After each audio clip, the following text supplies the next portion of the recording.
1, 2, 1.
One, two. 1, 2, mic check.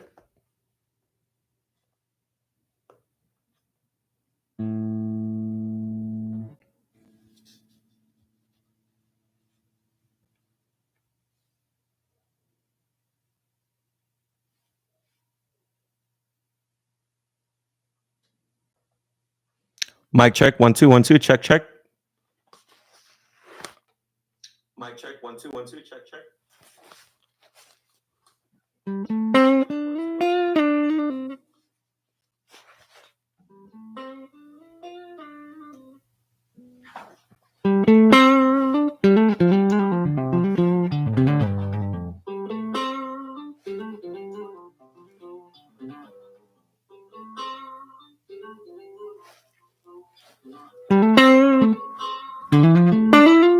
Mic check. 1, 2.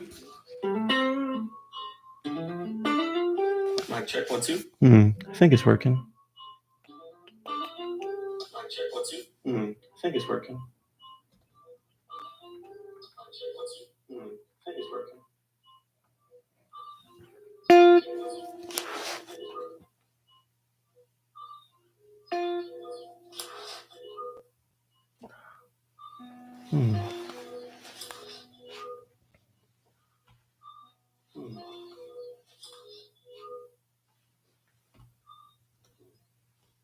It's so weird. I don't know how to make it work.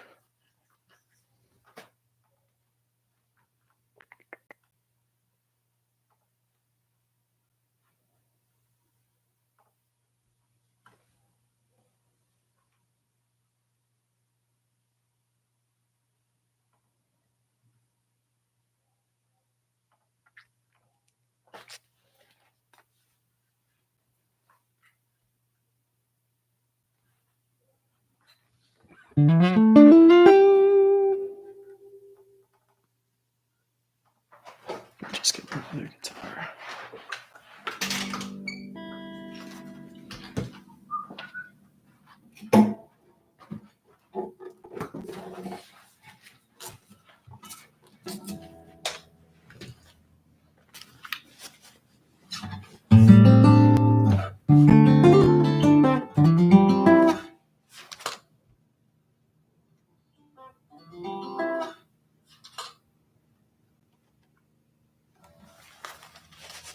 One, two, mic check, mic check.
What's up, Riz?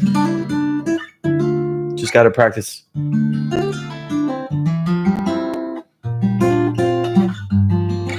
Just a little bit every day really goes a long way.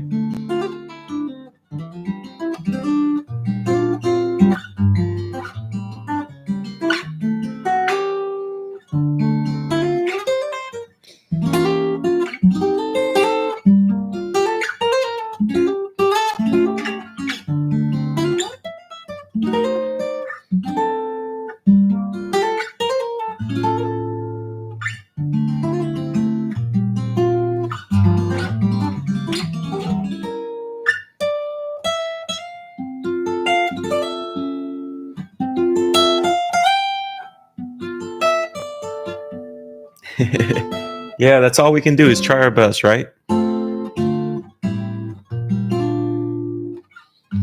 How long have you been playing guitar?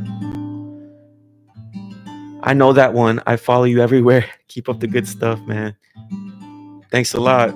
Nice to meet you. That's really cool that you came all the way from Germany. I'm from Miami, Florida. Thanks for the love. Thank you for the love.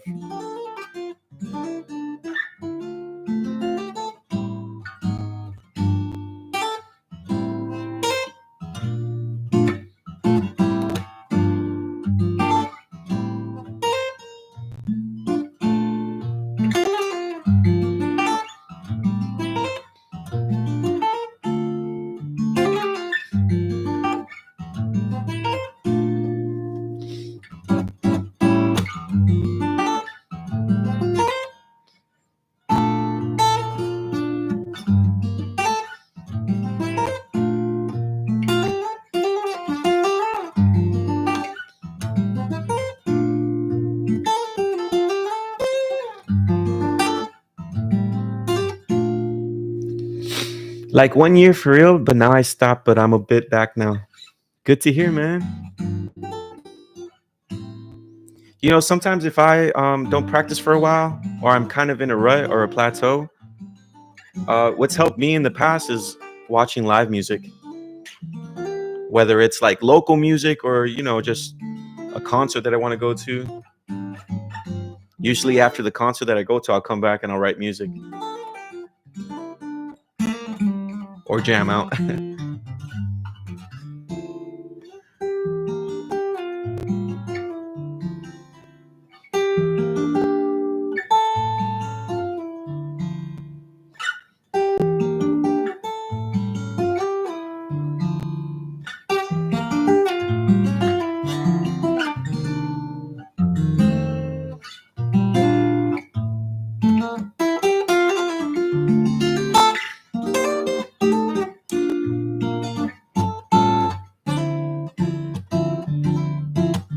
Hi, Paolo. What, you're from Italy? That's so cool. I haven't been there yet. What city do you live in?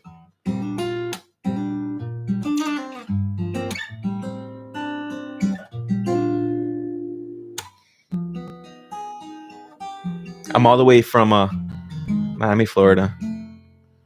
Sure, we will try that out. Awesome, man. Yeah, try it out.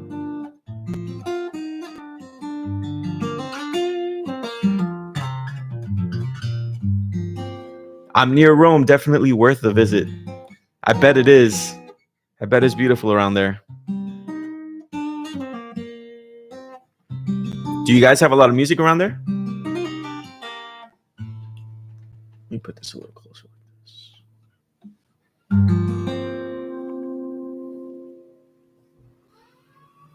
There we go.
Sure, music is a big piece of culture over there.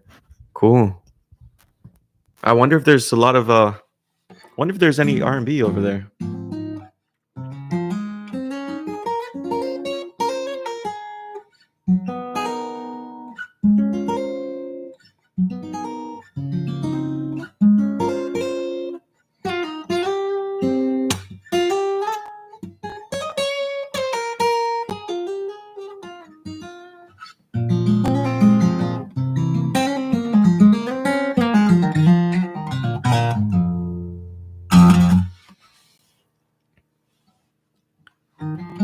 By the way, really love your style. If you remember, I was the guy who covered 507. I just want to say it was really difficult to emulate your touch. I really love it.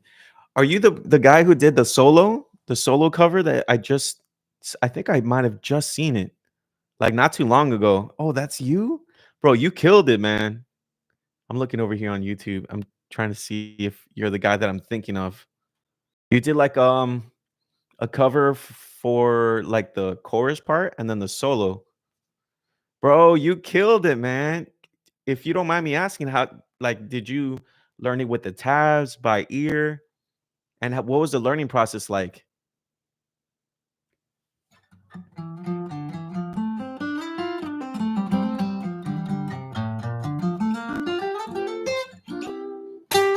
That's probably the best cover I've seen so far of it. Not gonna lie. Thanks so much for checking it out and covering it, man.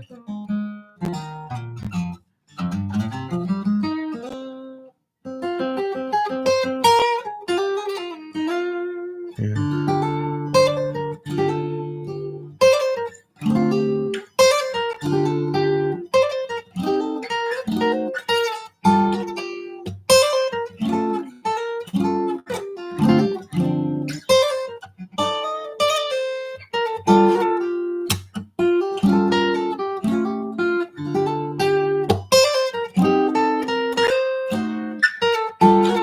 What's up, guys? Hey, what's up, Brian? Thanks for the emojis.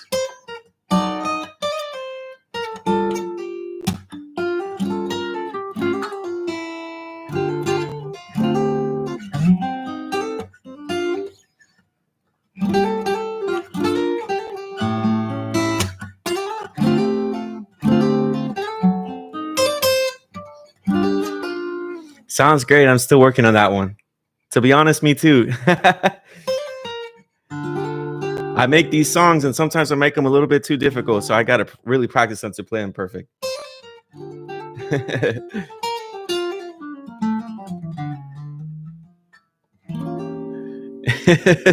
Exactly. Thanks. Learned it by ear. I got the basic line, but the most difficult part was to add the bends and the slides with the right groove. I feel you on that one, man. Man, I really had to record that solo in parts because it was a tough one, especially to get the bends the way that I wanted them to sound like.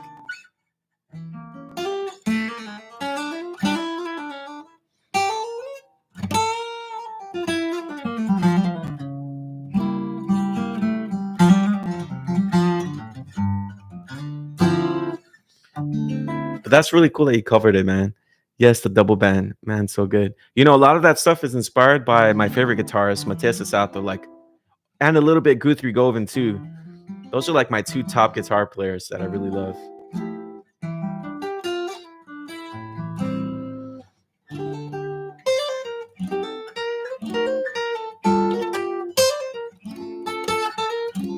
How does solo go again? I think.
Mm.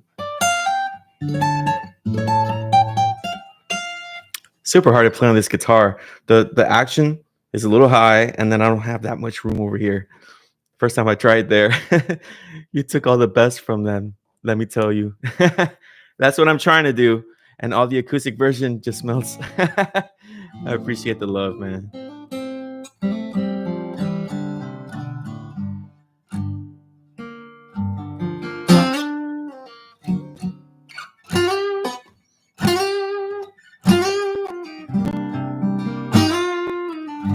This is the next one I'm going to release.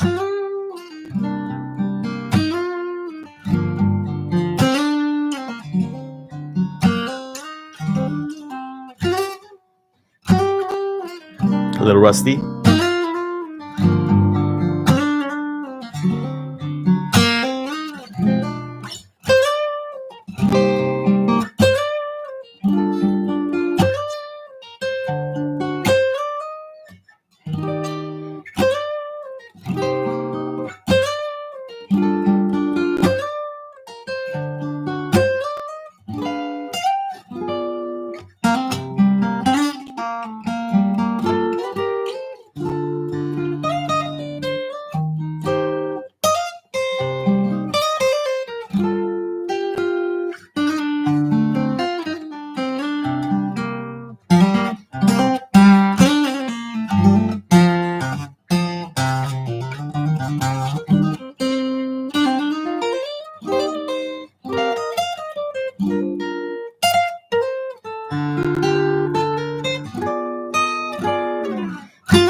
Awesome. Thank you so much.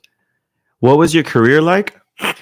Right now, I'm a high school teacher, actually. I'm a high school teacher over here in Miami, Florida, and I teach an elective. I teach guitar. So students have the option to take me as one of their electives. And then, yeah, man, that's a big part of it. And then the other part of my life is like the side hustles, making music, making tabs. Um, I started that a Patreon so that I can share some of my tabs with people and start sharing lessons and things like that. Most of the time when I'm in the classroom teaching, well, teaching in high school can be a bit hectic. So sometimes I do prefer teaching online or teaching privately.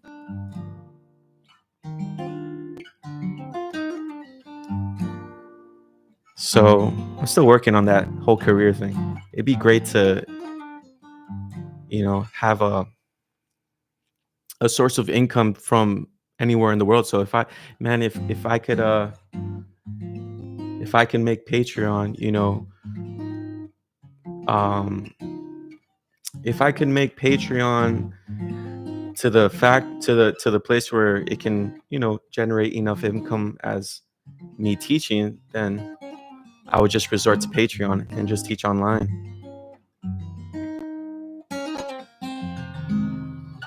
It can get hectic over in the high school because everyone's playing loud.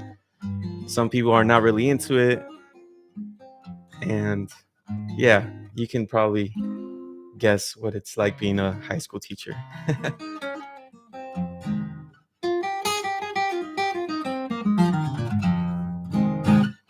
But it's got its good parts too. There's some really good kids there, really talented.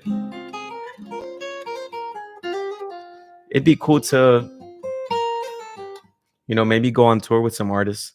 That's one thing I do want to try.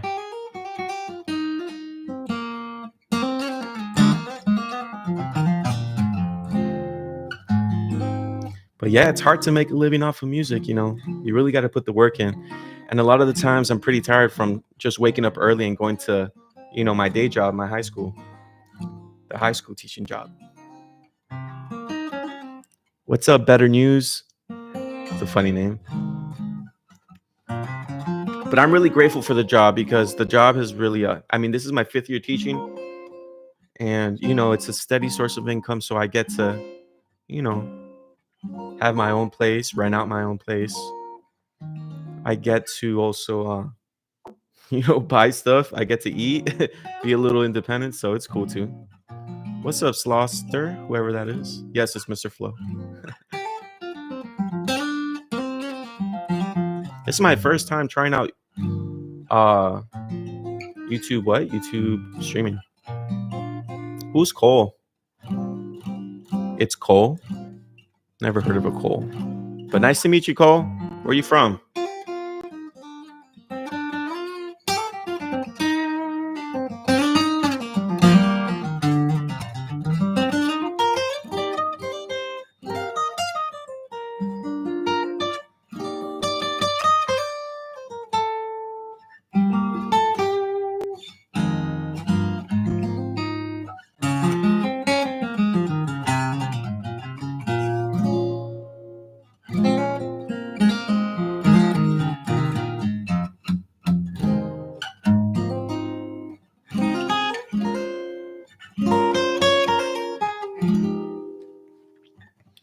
It's Cole. Unfunny. 0 out of 10 joke. RMF no longer endorses you.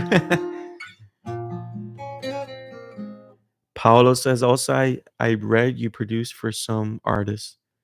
Yeah, I produced for some artists. I have a playlist on my Spotify of all the people that I've worked with, that have released music. Some of the stuff has done well. I co-produced a song with this artist called Kodoku. I think he might have like 300,000 streams on the song that we worked on. I don't remember.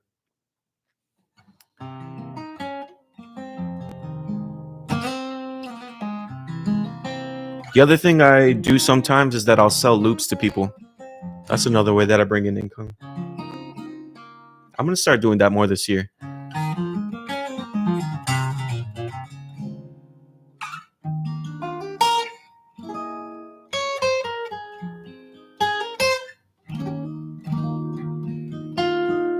See you later, Cole. Nice to meet you. Good luck with your homework.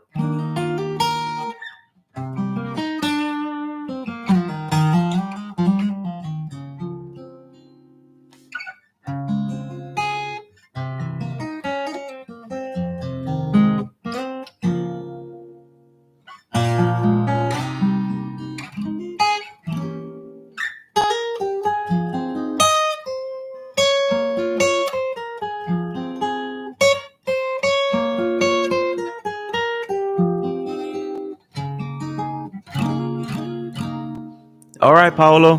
Nice to meet you, man. Have a good one.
What's up, guys? What guitar picks do you recommend? You know, my favorite is this one right here. This is a Jazz 3 Dunlop pick. I think it's 0.77 thickness. I think. So you know what? I would recommend this one right here. You know why? Well, it depends what kind of playing you do. You know, this one's kind of more for lead playing. Since it's got a pretty sharp edge, those picks are usually more for single note playing or lead playing because the rounder you go, the less, I guess, not accuracy, but the rounder you go, the more brushes it kind of brushes faster, quicker around the string. And those rounder edges will help you um, glide through the strings if you're playing chords. So it depends a little bit on what you play. And then also, when you think about a pick, it's not just the shape, but also, you know, how thick it is. I like to keep it around medium. So 1 millimeter thickness is kind of it's probably good for me, but I like to go just a little bit thinner. Came to say hi. What's up, Roxas? Is that how you say your name? Hi to you too. Do you still skateboard? You know, every once in a while. I did skateboard. I did skateboard not too long ago at the end of January because I took a trip to California and I did some snowboarding, some skateboarding. So yeah, it's fun. I actually started skateboarding before playing guitar. What's up, Blue? Always playing great music, man. Thank you so much. What's up, RVRA Music? Hope everything's well. Do you still use the same pick for acoustic and electric? You know, most of the time I do. This is kind of like the best of both worlds for me. You know, it also depends on like uh just the way you feel around the pick too. You know, what's best for me or what works for me might not always work for some people, but I think this is a good way to go, or at least try these. These are more of let me give you a difference. I used to use these a lot actually. The red ones are just a smaller version of the green ones. I like to use these because they're easy to play. It helps you play single note lines a lot more accurately. So a bit of a pointier edge can help you with that. If you have something like this, the edge isn't as pointy, so you don't get such a direct attack. But but I would use this pick if I were playing more chords. But since I play a lot of like single note lines and like solo-y type stuff, and I play chords at the same time, I usually just go for this one because I do a little bit of both. Doesn't mean you can't use this one. I just prefer the attack, the feeling of this one against the strings.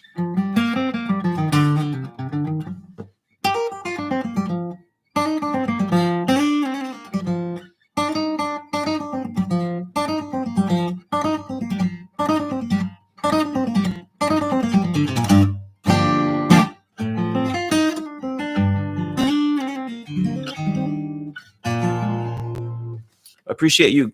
Appreciate you, Goat. I appreciate you too, man. I don't use picks as much, so I'm trying to get used to them. Yeah, just try to hold a basic way to hold the pick is kind of like this. Yeah, try it. And then you can also experiment with how low you go or how high up. Some guitar players just use the pick their own way. They just don't really care about everybody else and how everyone else uses the pick. They just kind of find what way feels comfortable and then they stick with that. What's up, guys? Welcome to my first YouTube live.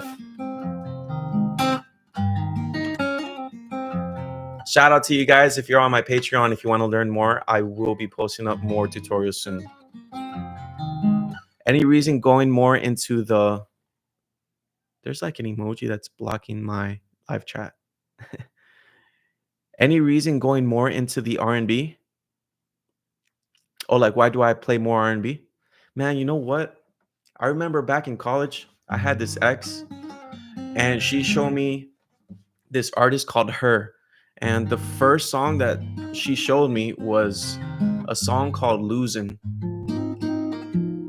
Albeit this is like my first year of college. I'm like 23, 22 maybe like 22. Was it my first? No, what am I saying? I think I was maybe I had just turned 20. No, it must have been like 20 around there, maybe like 1 year into college. So I was 18 going to 19, then 20. Yeah. And so she showed me this artist and she showed me this song called Losing. And as soon as the song started, I was hooked. And I never really kind of paid attention to that type of music until I was exposed to it that day. And ever since then, I started looking into the type of music and the type of guitar players that were associated with R&B. And, you know, that type of music was how I found Mateus Sato and a lot of other great players. Carrie Too Smooth was a big one. And then I just started, my ear just really, I just really like that type of playing, that soft playing that also has, you know, a technical side to it, but it's also got soul to it as well. It's a little jazzy, but not too jazzy.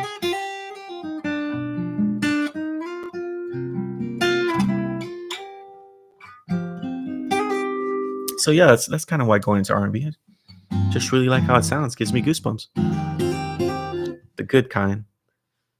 Let me see. Any advice on learning how to use passing chords? Oh yeah, for sure. So passing chords are chords that take you from one chord to another chord. And usually passing chords aren't meant to be a chord that you stop on for a long time. They're meant to be, these quick kind of destination, not even a destination. It's like these quick pit stops. It's like a gas station stop before your next destination. You can think of it like that. So it's basically you've got where you start, then you've got your pit stop or your gas station because you need gas, and then you get to your gas station. So, and one way to play passing chords is to start from a half step below your destination. So sometimes we'll find ourselves with a minor chord. Let's say we're in the key of D minor. Minor chords,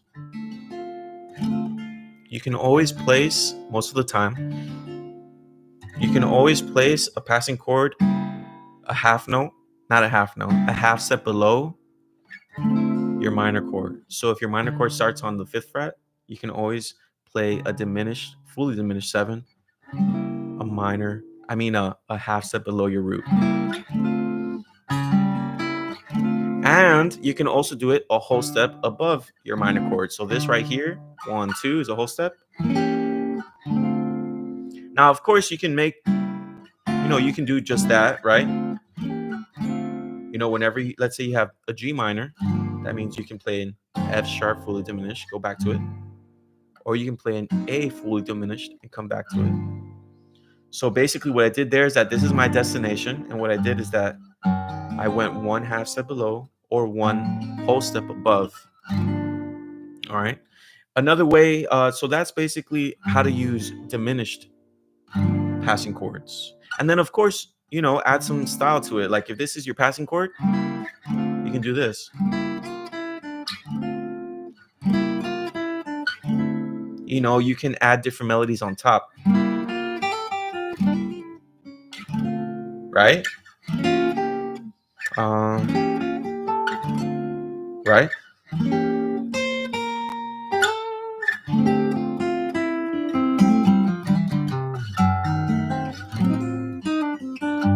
So I'm adding my passing chords, but I'm also giving them a bit of flavor. I'm adding some melodies around it and intertwining different, melodic passages with it. Another passing chord you can do is a 5-1 instead of a half step below or above. So instead of just playing, you can play this, which is basically a D7 chord going to a 5. Going to a minor chord. So 1, 2, 3, 4, 5. This is your 5th chord, going to the 1st chord. So that's a little. I should do a lesson on that. Maybe I'll do a lesson on that on my Patreon and post that if you're interested. How did you come or find that experience to transition as a teacher? After high school, actually during high school, like my last 2 years, I took private lessons at a local conservatory, like a local music shop. That local music shop was called Kendall Conservatory. And that music shop was where I found my teacher, Brian Betancourt. And I took lessons with him for a while, maybe 2-3 years, maybe, while I was in high school. And after those 3 years, he decided that he was going to work somewhere else. He decided to go into a different field. So he decided to go into exercise physiology. And I was still in high school. And he told me, hey, man, would you like to take my place here in the conservatory and teach my students? And at that point, I was like, I thought about it. I was like, yeah, why not? It could be my first job and I'm doing something related to guitar. So that was when I first started teaching while I was in high school over at a Kendall Conservatory. I was doing part-time. And then while I was in college, I was also still teaching there and just, teaching private students. Some of them were young, some of them were older. So that's how I transitioned from, that point in my life to being a teacher. And then it wasn't until after 4 years at my college that I heard that the nearby high school where I used to go to, one of the teachers was going to be leaving his job, and that job was a guitar teacher at a high school. So he thought I'd be a good fit, and the teacher that was at that high school was actually my guitar teacher, another guitar teacher that I had, my high school guitar teacher, because the high school that I teach at is actually the high school that I went to. So yeah, I've been teaching there for about 5 years. I just joined the stream. So wait, it's a diminished chord a half step below or a whole step above where I want to go. So check it out. So passing chords, one way to use passing chords is whenever you have a minor chord. So if you have a minor chord, like let's say a G minor, right? You can add a passing chord. When I say passing chord right now, I'm talking about fully diminished chords. So you can add a passing chord, a fully diminished chord right underneath. All right. So a half step underneath, or you can add it a whole step on top. So this right here. Okay. Now that doesn't mean you have to play this one particularly. You can play maybe, or you can play this, or you can play this. And then of course, when you play it, try to think about where the melody of that fully diminished chord goes. So for instance, if this is the melody of my fully diminished chord, think about where you want this melody to go once you get to your destination. So I can do this. So I can go like that. Or I can do this. Right? Or I can just stay on it. So that's one way to add fully diminished chords as a passing chord. You can also use them.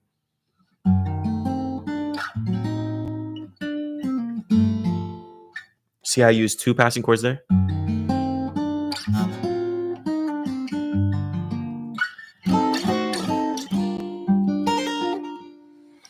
What about using dominant chords as passing chords? So that's another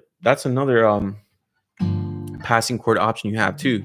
So if let's say your G minor chord is your tonic or your root or your home bass, you can always add a dominant chord that's a fifth above, right? A fifth above your minor chord. So this right here, 1, 2, 3, 4, 5, I can add my dominant chord right there and then go back to my home bass. That applies to minor chords and major chords.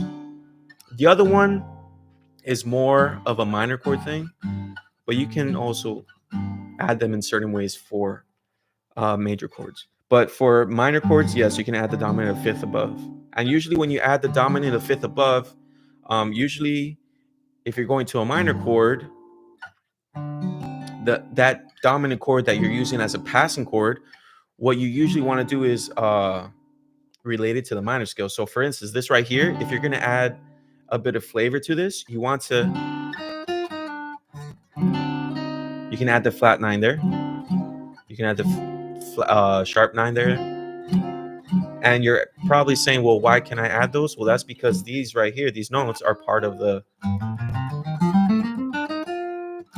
your G minor tonality. And always think about the melody that you have on top to make it a lot more interesting, right?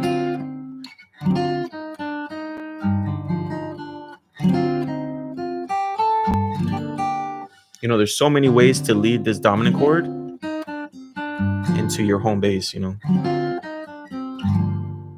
instead of just, if you're playing a lot of a lot of, how do you say it? The type of music that has a lot of chords and a lot of strumming.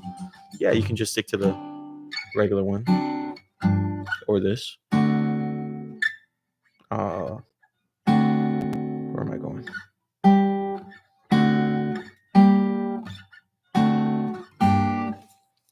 But yeah, it's a little bit on that topic.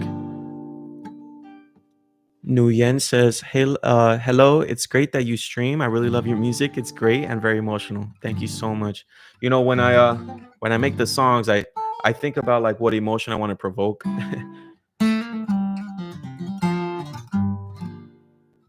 whether it's calm or sadness, or just other feelings.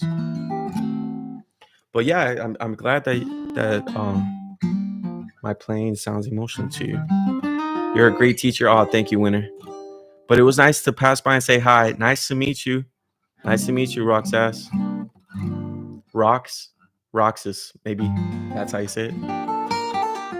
But yeah, if you guys have any questions, just let me know. If not, I'll just keep jamming until I'm gonna be here till about 6 p.m. Eastern time.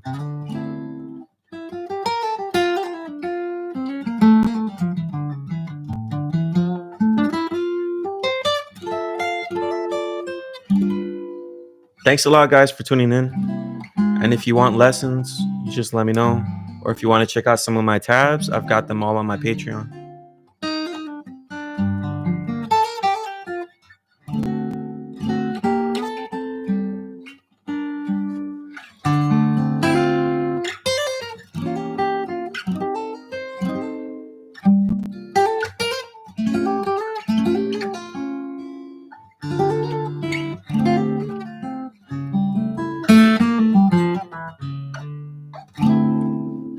Krusty Cereal says, I don't know if you remember me, but I sent you new space tabs.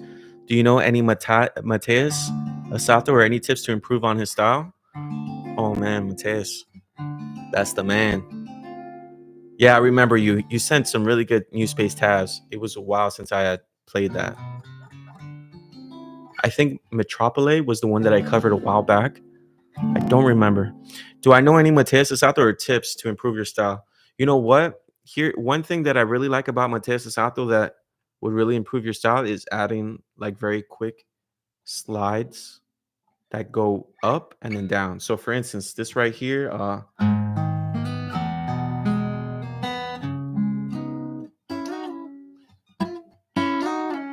like that right there, it's probably something he would do. Now he would for sure do this. So instead of doing this, he would do. Okay, so basically what he's doing is that he's going to a passing. I think this right here is the destination, but he's going up one half step. I mean, my bad, one whole step, and then he's going up a half step, back down, and then back down to the destination. So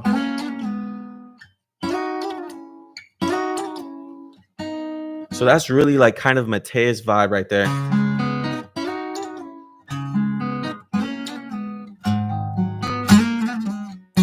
So even when you have a single note, let's say you have this, all right, this slide, all right, you can do this, all right. If you want to make it more kind of Mateus-y flavor, all right. So what you do is you slide up to a note, go to the next note above, slide back down, and then slide back down to your destination. So.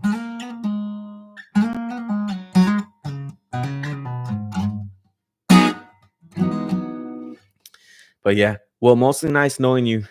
Nice to meet you, Roxas. I'm at the point where I'm at the point with my playing where I develop my ideas purely through trial and error. Good. I love using 7 chords and such, but there isn't much theory behind it. How would you go about learning some more? Well, let me ask you this. Do you know your major chord progression? Like, do you know that in a key of C major, the first chord is C major, followed by D minor 7, E minor 7, F major 7, G7, followed by A minor 7, followed by B half diminished, then back to home base, which is C major 7. So if you know your major scale progression, then you know your major chord progression, then you know your family of chords that all work together, right, to build harmonies in that key, right? So that means that you can make the first chord major 7. You know, there are certain chords that have a 7th that are minor 7th, minor 7, major 7, dominant 7. So if you know that, then the next thing that you can do to add 7th chords is to basically start involving the parallel key. So if you're in C major, the parallel key of C major is C minor. Okay. So what a lot of artists do is that they will combine parallel keys. So in the key of C major, let's say you want to add the sixth chord in the key of C major, right? The sixth chord in C major would be A minor. But if, let's say, you want to add a bit of the parallel key, instead of playing the sixth as A minor, the sixth in the key of C, my bad, the key in the parallel, how do I say it? The sixth chord in the parallel key. So let's say we're in C major, but we want to add not the sixth, but the flat sixth major, because that chord is in the parallel key of C major, which would be C minor. I don't know if you get me, but C major, instead of going from C major to A minor, you can go C major to A flat major 7, because I'm borrowing this chord from the parallel key that we were in. So this right here.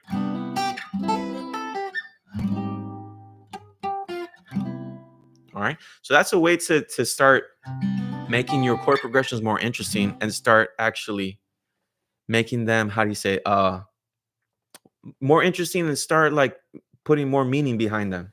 Of course, what you can do is, another thing that I used to do all the time is that I used to look up progressions, like common chord progressions. Like you can Google it right now, common chord progressions, common common R&B progressions, and you can, start collecting your favorites. Like this is one of my favorites,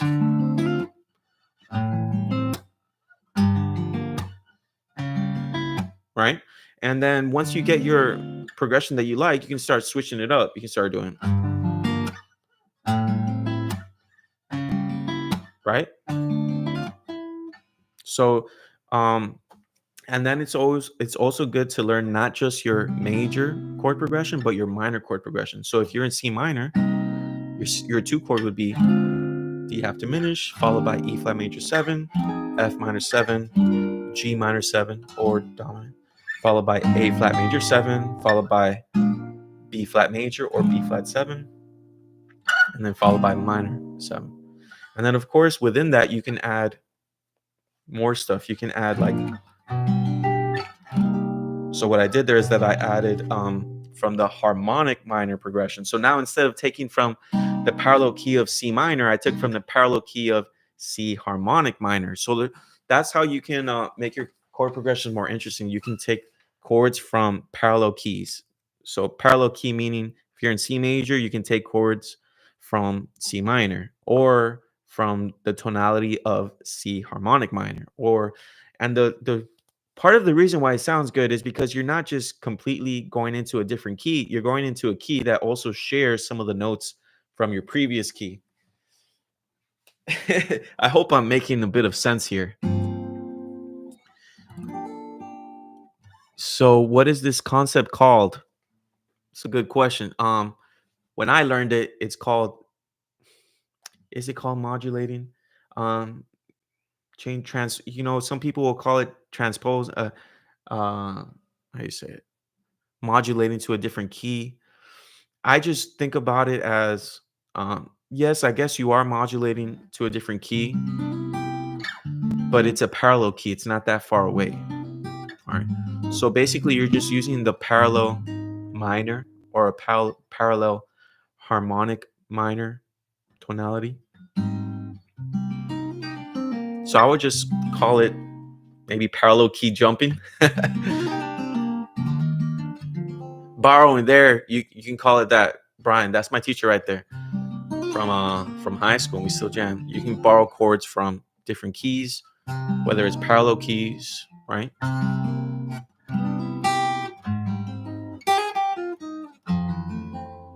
All right, so right there, I borrowed a few from C major and from C minor. What is actually modulating? Well, the way I learned it was modulating is when you go from one key to a whole different other key. So let's say your first part is,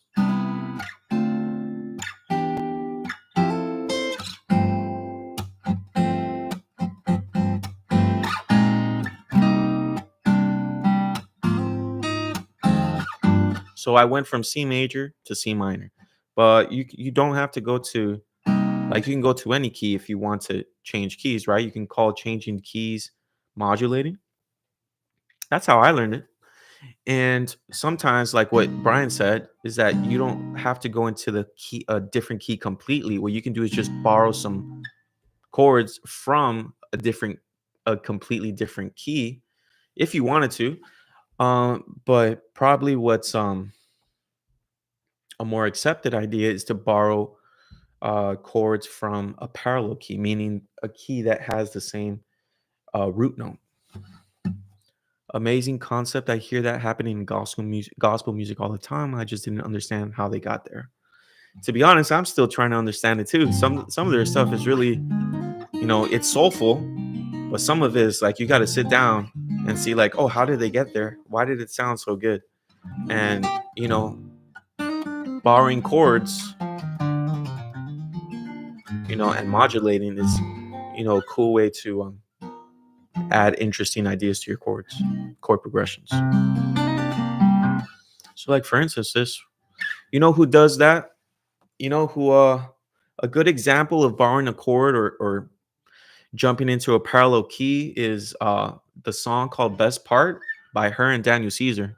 So they have a chord progression that goes D minor 7, D major 7. Then it goes into A minor 7, D7 to G major 7. So it's not really like that's not the part I'm talking about, though. It goes from here.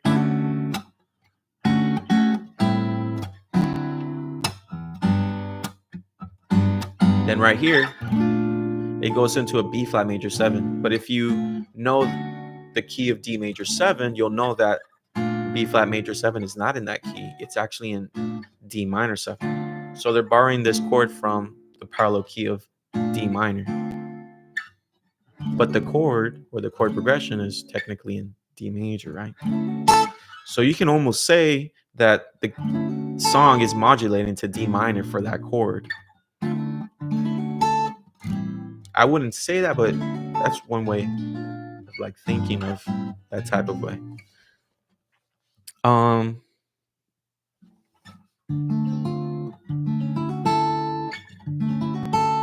And then you have a 2-5-1 going to the 4 chord. So this A minor is being taken from the G major chord progression, as well as this D7. So it's kind of like the song is like in D major 7, is in D major. Then it goes into G major for this part. Then it goes into D minor for this part, since this chord is from the D minor parallel key. Yeah. No way, bro. I love that song, and I always wonder how they made such simple chords interesting. They did it through borrowing. Yes, so they borrowed this B flat major 7 from D minor, which is the parallel key of D major. So that's the way I think of it. Maybe someone else might think of it as modulating to a whole different key for a moment, but borrowing chord, I think, is a better way to say it.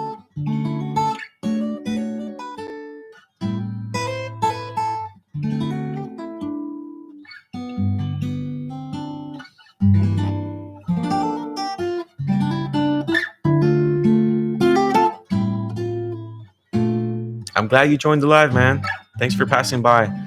Now, since you guys are talking about some interesting topics, I might make some content for my Patreon for borrowed chords and stuff like that. I'll see what I make. But if you feel free to join the Patreon and suggest things for me to make.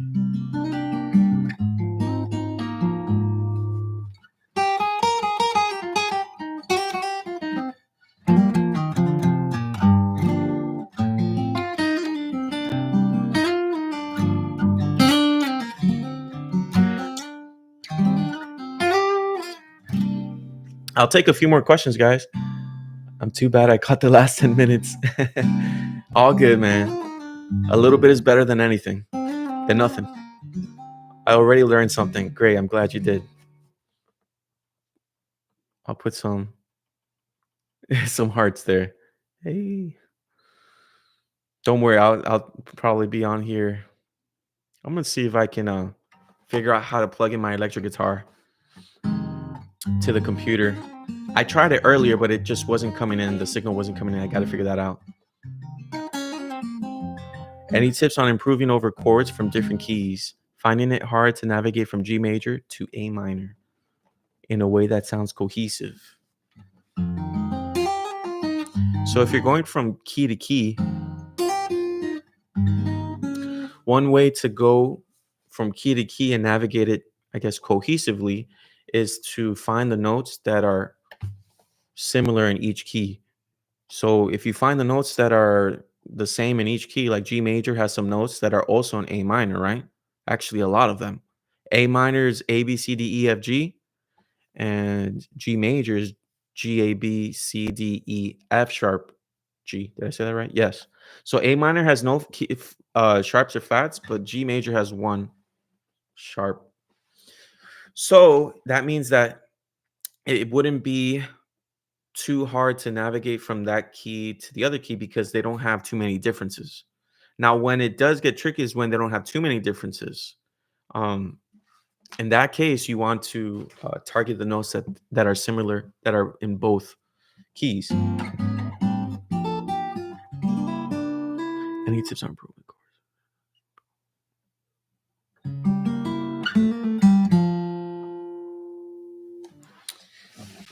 And yeah, it depends like where that A minor is coming from as well. Like for instance, if you're coming from the song we were just talking about, this A minor is going to here, meaning that this A minor is the 2 chord of G major. So actually this A minor right here, since it's the 2 chord of G major, you can actually play your G major scale over A minor. But yeah, so anytime you have to navigate from one key to another key, find the notes that are similar between them and mess around with those notes as you're transitioning between each key. So like let's say going from D major going into F major. I'm going from D major, so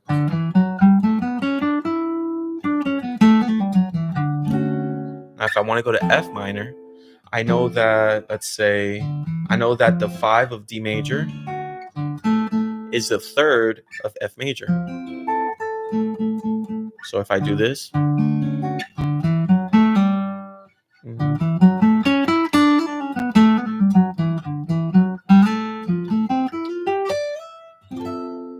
so I don't know if you noticed, but I changed from one key to the other key. So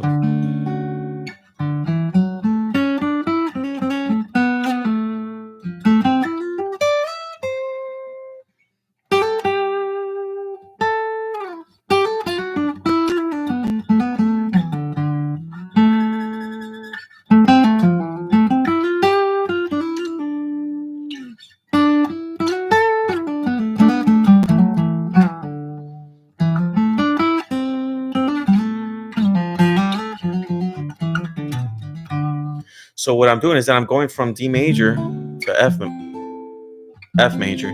Now, what I do know though is that I know that F major is also in D minor. So I'm actually thinking in my head going from D major to D minor because this F major chord is in D minor. So ways to make it simple really helps. Thank you, Lou. It's great to be an excellent artist from a top teacher who knows how to teach a beautiful instrument. As someone who is considerably better than me at guitar, what's an area that you need to work on personally? To answer that question, I would say everything. You know what? I do need to work on is my right hand technique. I'd love to know what boggles your mind at your level.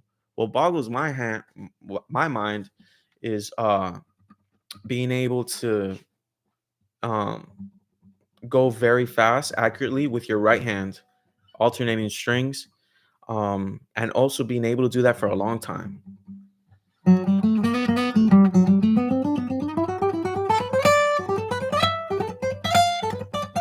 That's something I don't really, I don't practice that much because lately my practice is making music, is being creative. So I practice being creative a lot.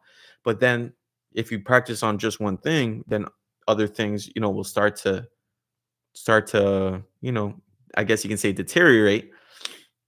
So it's good to, practice a little bit of everything, but sometimes, you want to practice being creative or practice something because it it attracts you more. Like it's like, oh, I like this so much that So right now I'm really into creating stuff, creating things. So sometimes I'll try to remember to actually, sit down and working on the things that, kind of, blow my mind.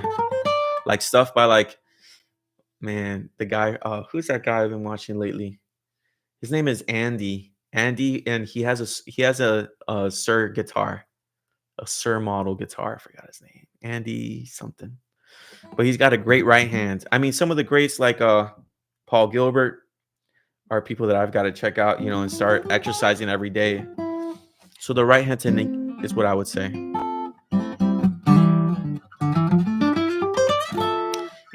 Legato is a little bit easier for me, right?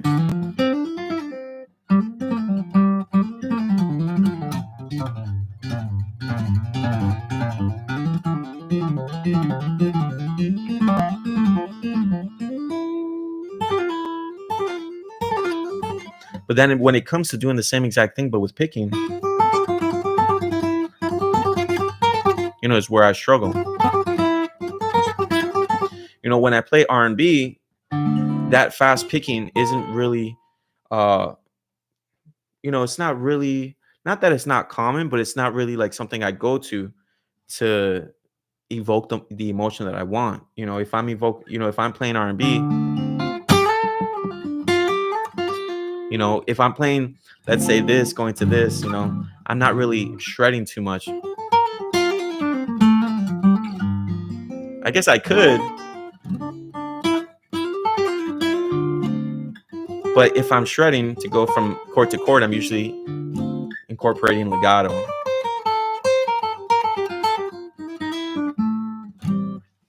So yeah. Any tips on how to add chords to melodies at the same time? Kind of like how a Sato plays his lead and ends up in a chord. So you always, that's a good question. You always have to think about your destination. So each chord that you play, can have different destinations. So this right here, this D minor chord, you can play up to the first string with this note on top, or you can play with this note on top, or with this one, right? Or with this one right here. So when you play a solo, let me read that again. So, any tips on how to add chords to melodies at the same time? So yeah, when you play your chord, you can have different melodies on top, right? Add chords to melodies. Oh, you know what? I was thinking of something else. So when you have a melody like this, how do you add chords to that? Well, I mean, one thing you can think about is, okay, what key am I in, right? And then what you can do is try to add one chord to the whole thing. Let's say I wanted to play this. I know this note right here is an F major.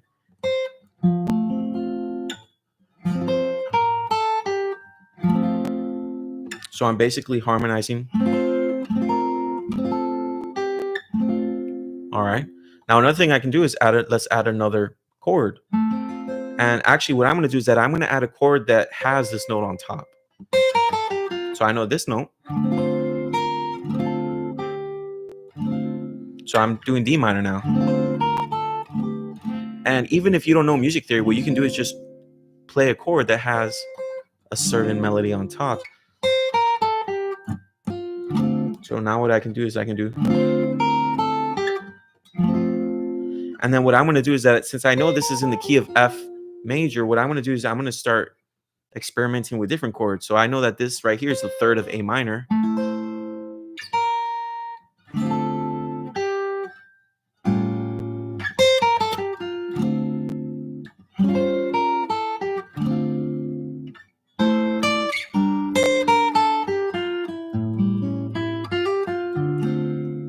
So I'm experimenting with different chords on top, the different amount of chords. So first you got to find out, make sense of your melody. So your melody could be short. or it could be long, right? And of course, you don't have to add melodies. You don't have to add a chord to every part of your melody. You can have.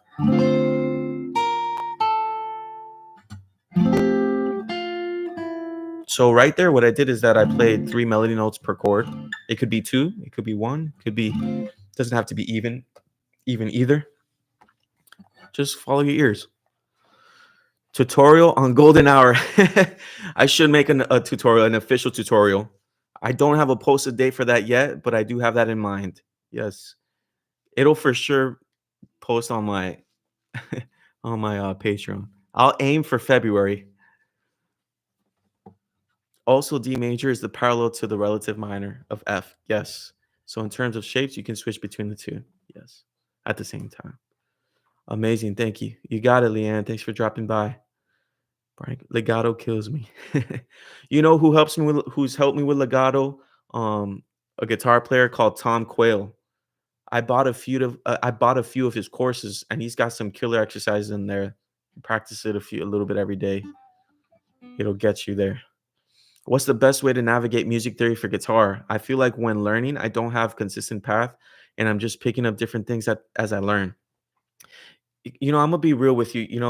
That's a common problem, like for general things, not just music theory.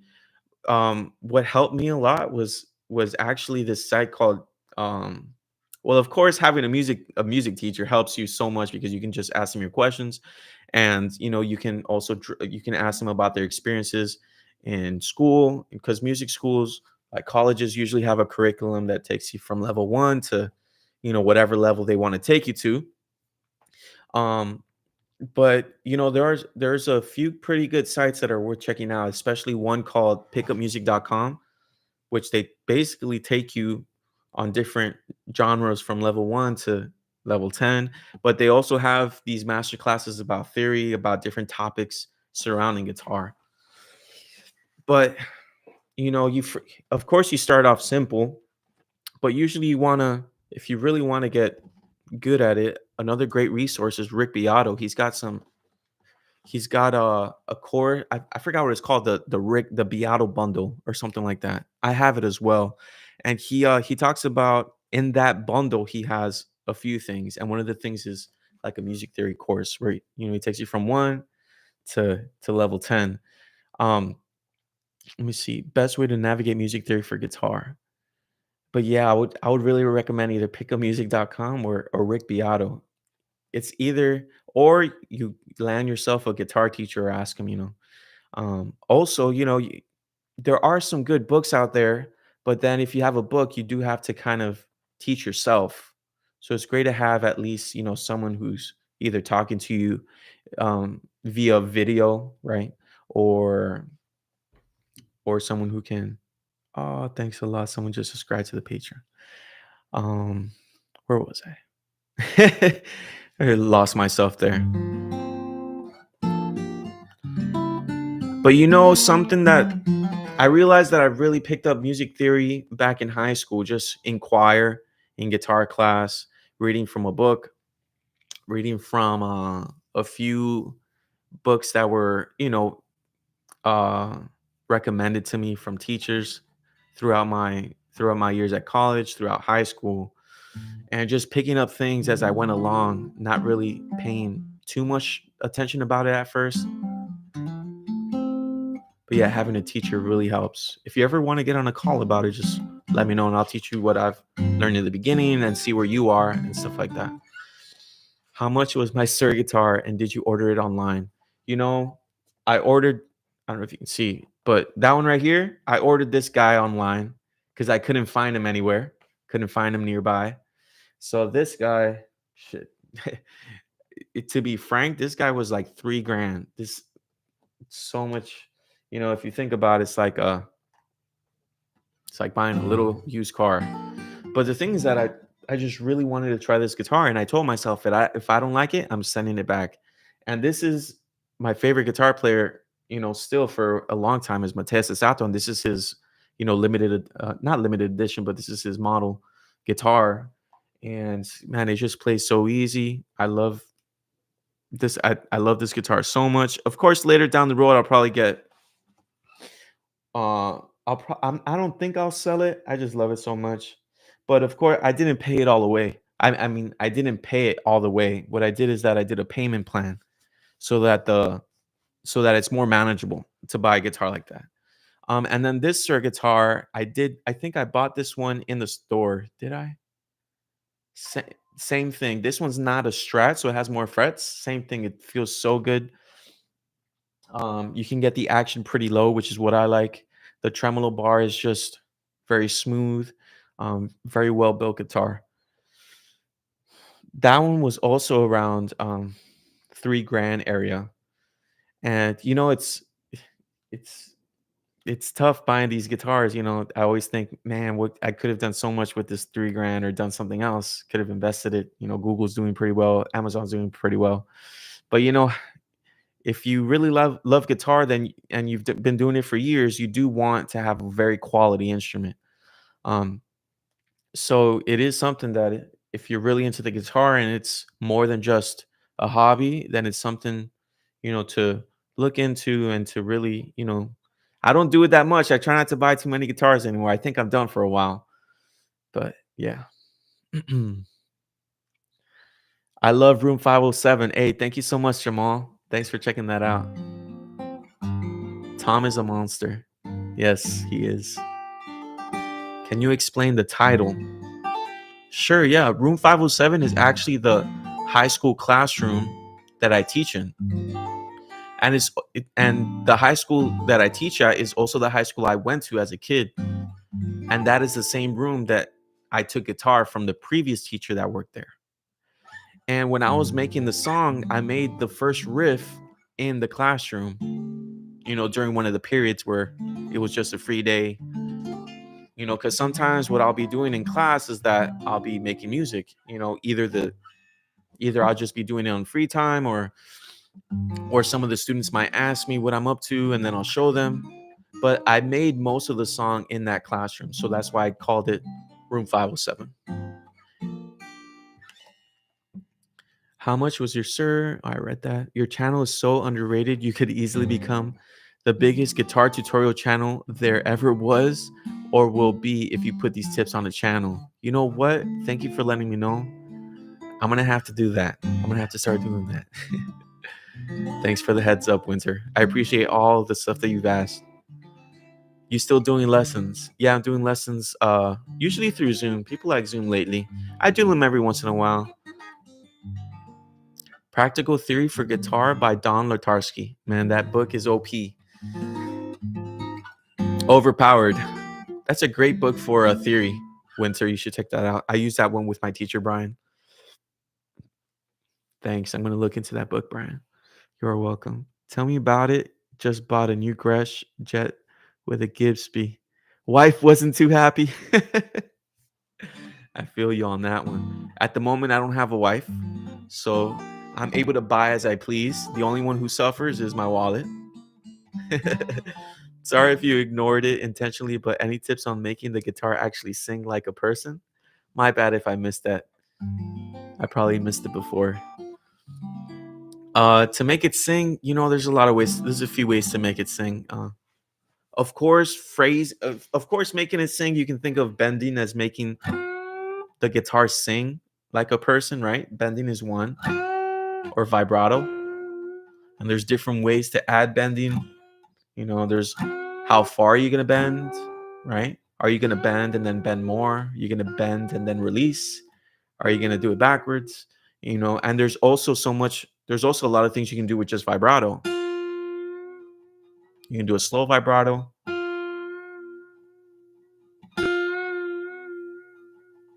You can do a fast one, right? You can do slow, going to fast, right? And another thing that you can do to actually make the guitar sing is to phrase like a singer, right?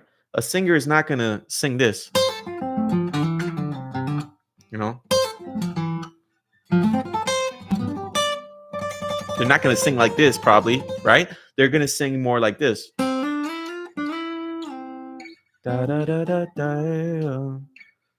Da da da da da da. Da da da da da da. Da da da da da da. Da da da da da.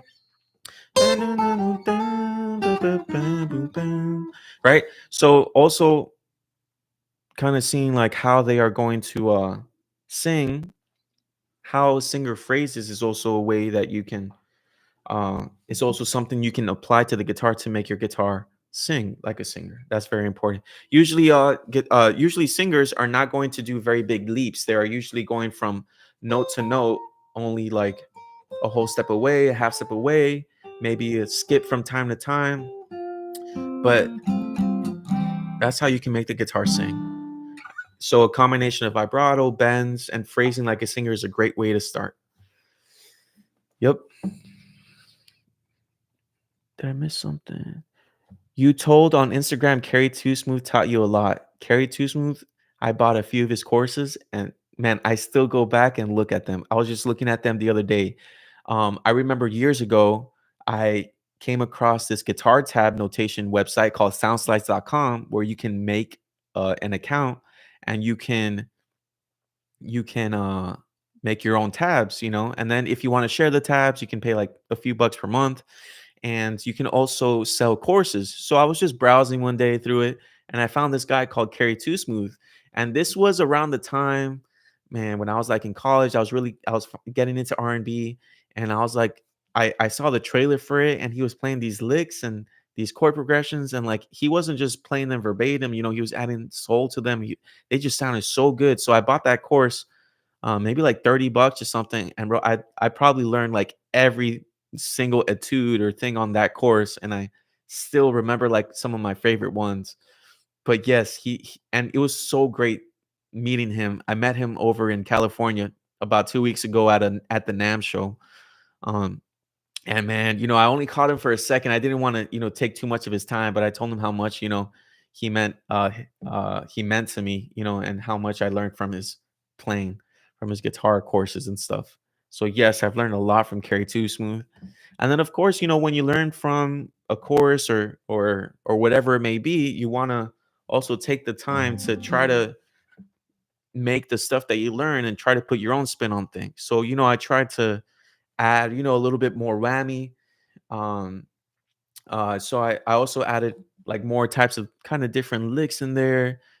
Try to navigate the guitar in a different way. So I try to take his stuff and try to do things a little bit differently as much as I can. But a lot of the stuff I still do. Like for instance, something he did that I love is this. I love that move so much. So another thing so in order to make it my own, I forgot what I did. I think I applied it to a different shape. So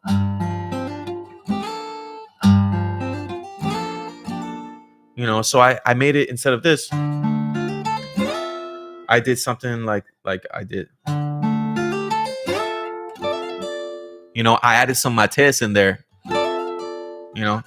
I always call it Mateus because that's the first kind of thing I learned from Mateus when I first started listening to him. So whenever I hear that, I always call it Mateus kind of vibe. So you can take that idea, do it somewhere else. You can, doesn't have to be a minor 9 chord. You can, let's say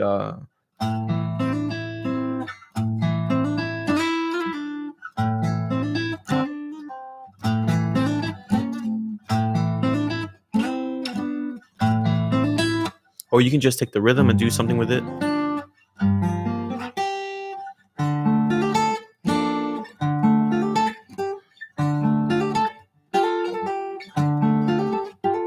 Instead of this.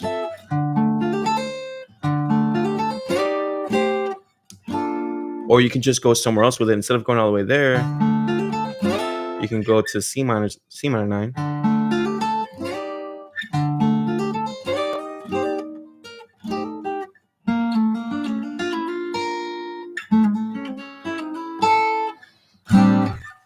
Yeah. Can you tell? My bad, I missed a few. I'll read a few more comments and I got to go eat something. Can you tell how he helped you? Okay, I think I answered that, right? Who are your top 5 guitarists right now? I'll say Guthrie Govan, Mateus Asato. Hmm.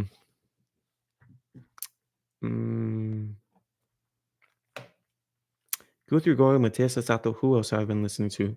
I mean, I always listen to Carry Too Smooth, but like as in terms of, man, I still gotta say John Mayer. I was just learning a little bit of Gravity again the other day.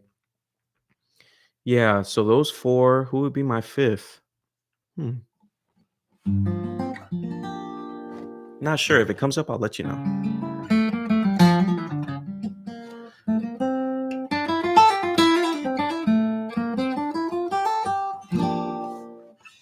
Dumb question, but I never thought about this before. Is there a difference? Thanks for all the hearts, guys. Is there a difference between bending up and down?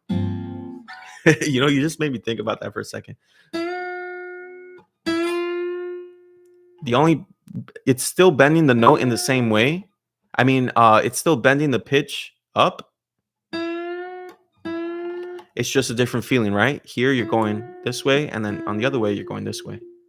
I mean, on the other side of things, you're going this way. What you can see you later, Brian. Thanks for checking out the live. One thing is that if you go this way on the guitar when you bend, it's better to do it on the lower strings. For obvious reasons, right? Because if you bend up on the lower strings, you can probably run out of guitar, right? You can go like that. So usually the top three you bend up, and then the others you bend down. I think I got to become a teacher so I can get that sir type of money, LMAO.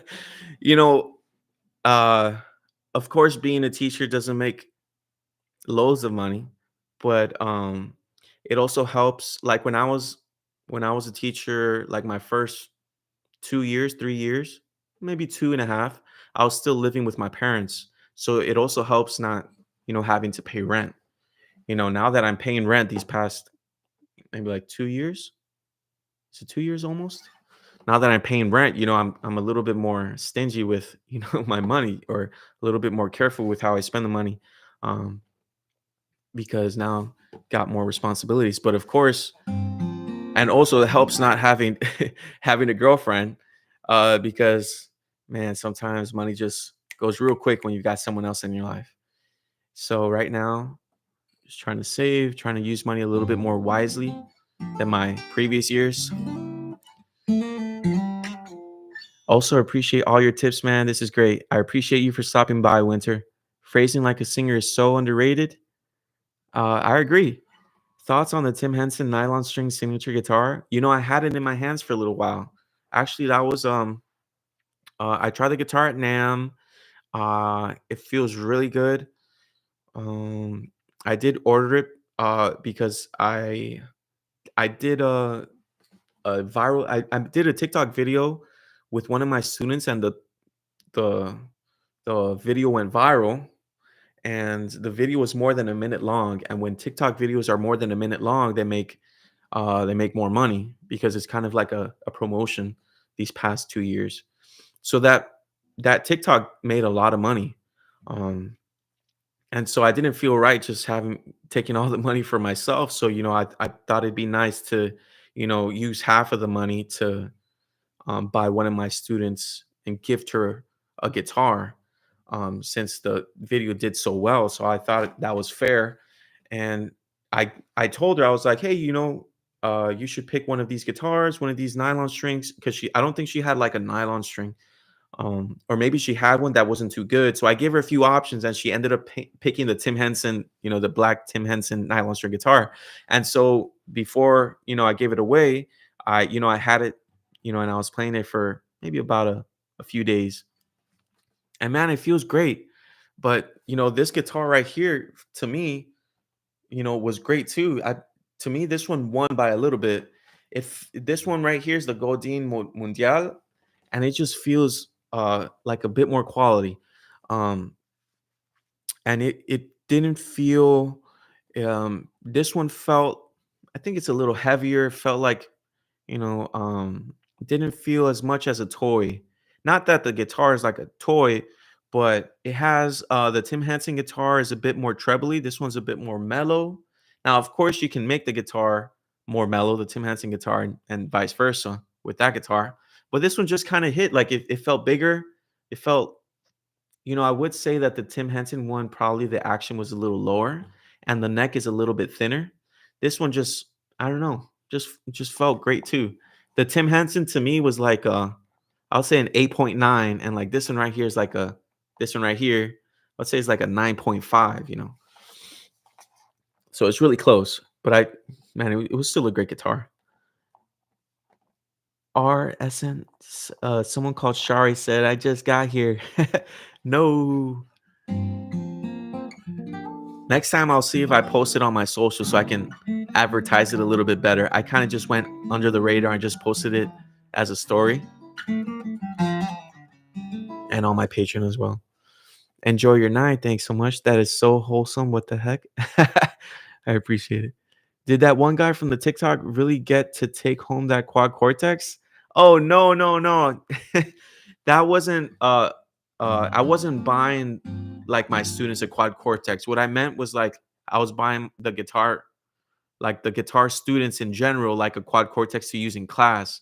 So what happens is that in the high school that I teach at, we get to fundraise money for the program by, putting on guitar concerts like a winter show or a spring show. And of course, when we put on these concerts with the students, we charge admission.